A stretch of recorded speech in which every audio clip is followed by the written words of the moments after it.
Hi అండి. ఈరోజు special recipe చామదుంపల పులుసు. మీరు సరిగ్గా వండాలే కానీ ఈ చామదుంపల పులుసు కనీసం 2-3 రోజులు నిలవుంటుంది. రోజులు పెరుగుతున్న కొద్దీ ఇంకా రుచి పెరుగుతుంది.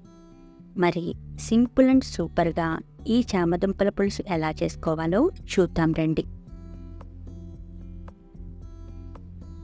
ముందుగా స్టవ్ పైన కడాయిని పెట్టి 60 ml ఆయిల్ని వేయండి. 1/2 టీ స్పూన్ మెంతులు, 1/2 టీ స్పూన్ సాయి మినప్పప్పు, 1/2 టీ స్పూన్ పచ్చిశనగపప్పు, 1/2 టీ స్పూన్ జీలకర్ర, 1/2 టీ స్పూన్ ఆవాలు, 5-6 దంచిన వెల్లుల్లి రెబ్బలు, 2 ఎండుమిర్చి, కాస్త ఇంగువ, 4 పచ్చిమిర్చి చీలికలు, 2 మీడియం సైజ్ ఉల్లిపాయ తరుగు వేసి లైట్ గోల్డెన్ కలర్ వచ్చే వరకు వేయించండి.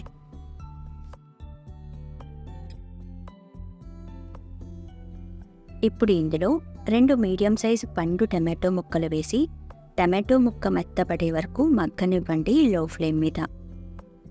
కొత్తగా మన ఛానల్ని ఎవరైనా చూస్తున్నట్లయితే ప్లీజ్ లైక్ చేయండి. మీ లైక్ని అయితే వృధా కానివ్వను. తరువాత 1/2 టీ స్పూన్ పసుపు, టేబుల్ స్పూన్ కారం, టీ స్పూన్ ధనియాల పొడి, రుచికి సరిపడా ఉప్పు వేసి మొత్తం కలిసేలా మిక్స్ చేయండి.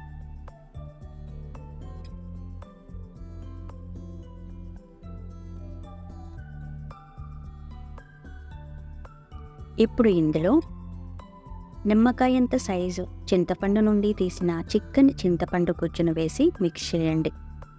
లో ఫ్లేమ్ మీద చింతపండు గుజ్జు ఉడికి నూనె పైకి తేలే వరకు కుక్ చేయండి. ఇది చాలా ఇంపార్టెంట్. అప్పుడే పులుసు నిలవ ఉంటుంది.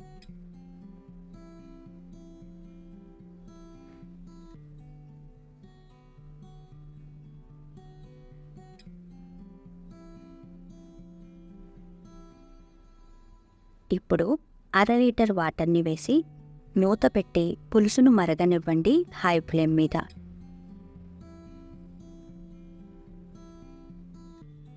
మరుగుతున్న పులుసులో 1/2 కేజీ మెత్తగా ఉడికించిన చామదుంపలు, గుప్పెడు కరివేపాకు వేసి నిదానంగా లో ఫ్లేమ్ మీద 25 నిమిషాలు ఉడికించండి.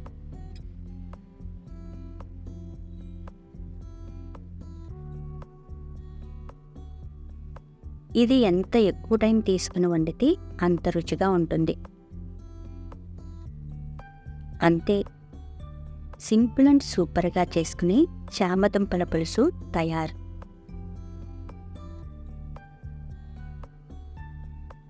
ఈ వీడియో మీకు నచ్చినట్లయితే లైక్ చేయండి, షేర్ చేయండి, సబ్స్క్రైబ్ చేయండి. Thank you.